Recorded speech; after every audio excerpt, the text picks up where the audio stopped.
versus left hook. Dillian Whyte will be taking on Alexander Povetkin. May 2nd, live on Sky Sports Box Office. So I think this week or last week has been a lot of fights have been announced. We had the obviously it was yesterday, 2 days ago now. We had the Joshua Pulev fight announced. We sort of like 2 days, I think roughly like a few days ago as well. We had the Josh Wilder Fury trilogy officially announced after Wilder officially triggered the trilogy.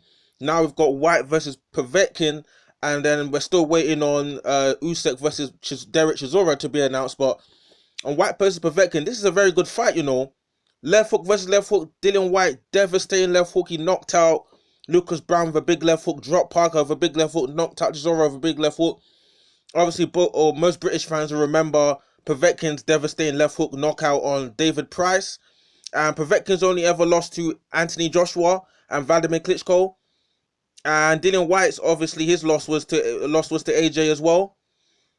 His loss was to AJ as well. So both guys, in terms of how many losses, they're quite close. They've only lost to basically the big guy, the main guy of the division of that time, which to Dillian Whyte was obviously in British boxing at that time. He lost to AJ, and obviously AJ's gone on to become the unified heavyweight champ. So we can just say Dillian Whyte lost the unified heavyweight champ.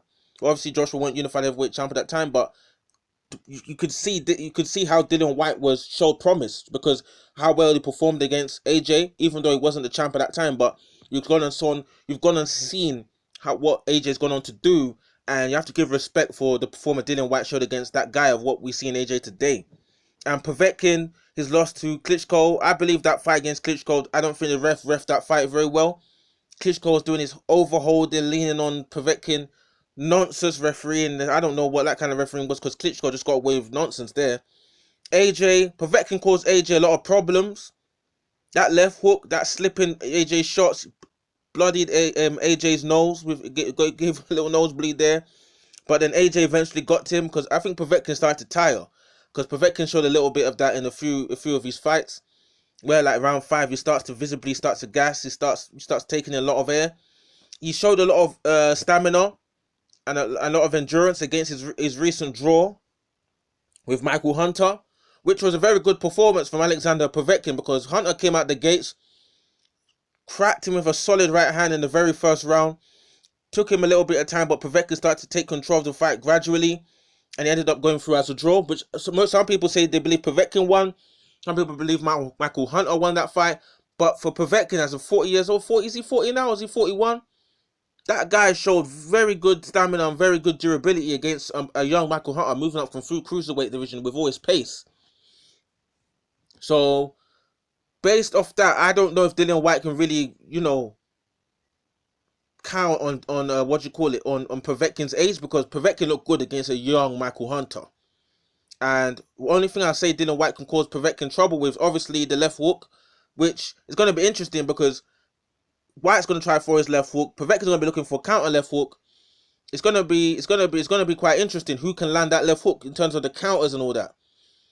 But in terms of Whyte causing Povetkin trouble, as Dillian Whyte showed against the Parker fight, this guy can rough you up and it can cause you problems because Dillian Whyte has got the strength to cause Povetkin problems in terms of close up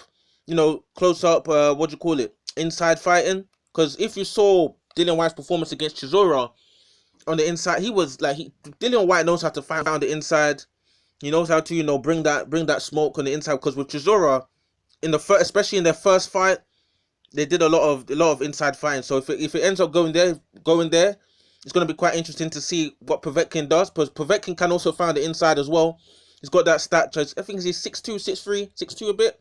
He knows how to get on the inside as well. So it's going to be interesting clash of styles, man, between Dillian Whyte and Alexander Povetkin. But one thing that I know that everyone has to look out for is who's going to land that left hook first.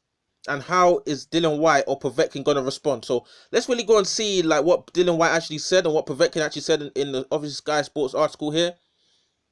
Dillian Whyte actually said, "This is a great fight. Povetkin is Olympic gold medalist, has loads of experience. He's a former world champion, and he's only lost to Anthony Joshua and Vladimir Klitschko. He's still dangerous. He gave AJ a lot of problems, then beat Fury. I'm not overlooking him at all. He will come in shape. He's tough and he's very well scored. You only have to look at his resume to see he's been considered one of the most fearsome punchers in the heavyweight division, with KO wins over Marco Hawk, Manuel Char, Carlos Takam, Marius Wack, and David Price. He showed in Saudi Arabia that he has a lot left in the tank, as I previously said myself, against Michael Hunter. He's still very dangerous. I've got a lot of respect for him, but I'm on maximum violence, straight animal instinct. And Povetkin says, "I'm pleased to fight White. It's been long discussed, but it didn't happen for whatever reason. Dillian's a very strong, is very good strong boxer, as I said myself, and it will make for an interesting fight. I'm not about big announcements. I'm about winning in the ring. And on May 2nd, people will see a spectacular fight." So that's very like Povetkin. Povetkin don't really, maybe because I don't know how his English is, but Povetkin's not really into talking. He's all about going in the ring. Like, he didn't talk too much in the Price build up. He just knocked him out.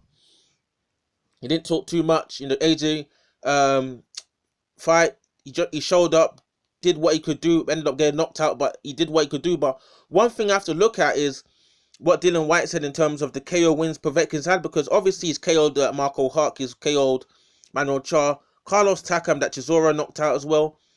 The one that I want to look at is Marius Wack, because Dillian Whyte's recent fight was actually against Marius Wack. Because Dillian Whyte, for me, I don't think he wasn't a really good showing from Dillian Whyte against Marius Wack. Obviously, with his problems, I don't think he was in the right frame of mind in terms of training for that fight. But in terms that performance by Dillian Whyte there would give Povetkin a lot of confidence in terms of being able to beat Dillian Whyte. But I don't think Povetkin's scared of Dillian. I think Povetkin believes he's gonna knock him out cold, in my opinion. But Marius Wack is an interesting, fight to compare Povetkin's performance and Dillian Whyte's performance. But it's difficult to compare because obviously Dillian Whyte wasn't on it based off some of the issues he was dealing with, and Povetkin, he was much younger at the time fighting that Marius Wack that time, and he's much older now. So are we really going to compare a Dillian Whyte that didn't really train for the fight and a younger Povetkin's performance and use that as a yardstick to decide who's really gonna do what in the Whyte Povetkin fight? Bit of a stretch, but it's interesting to see what they actually did, because Marius Wack has got one of the solidest. He's got a solid chin.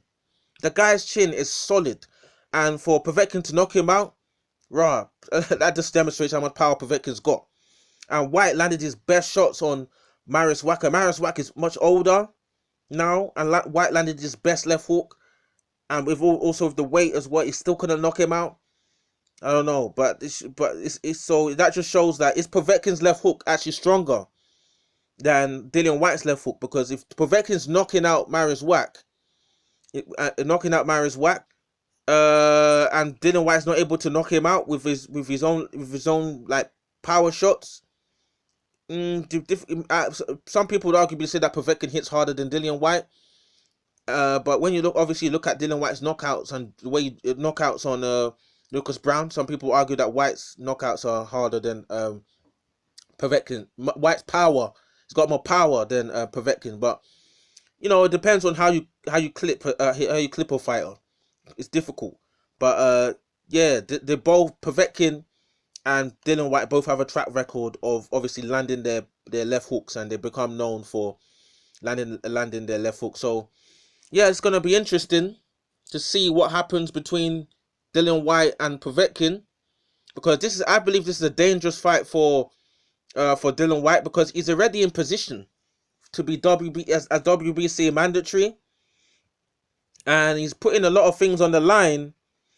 He's putting a lot of things on the line for Povetkin, because if Povetkin goes in there and knocks him out, he's gonna end up like this guy will take Dillian Whyte's place as interim WBC interim champion, and then all of a sudden you've got Povetkin lined up to fight either Fury or Deontay Wilder, depending on what happens in the trilogy, and then everyone's not going to be talking about Dillian Whyte and his title shot anymore.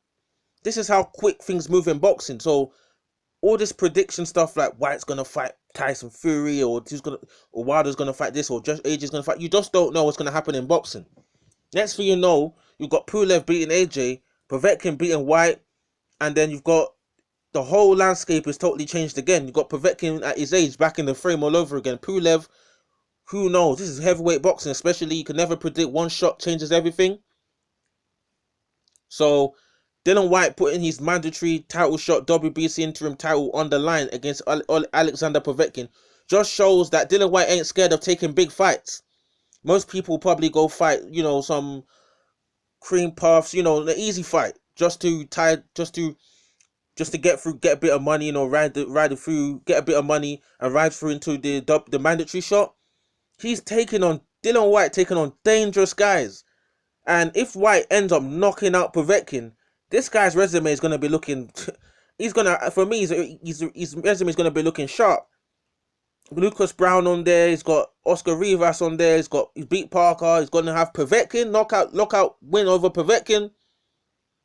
Dangerous guy in the heavyweight division, Dillian Whyte. This guy, especially if he knocks him out in spectacular fashion, it's gonna be interesting. So yeah, Whyte versus Povetkin, yeah, May 2nd, live on Sky Box Office, pay-per-view.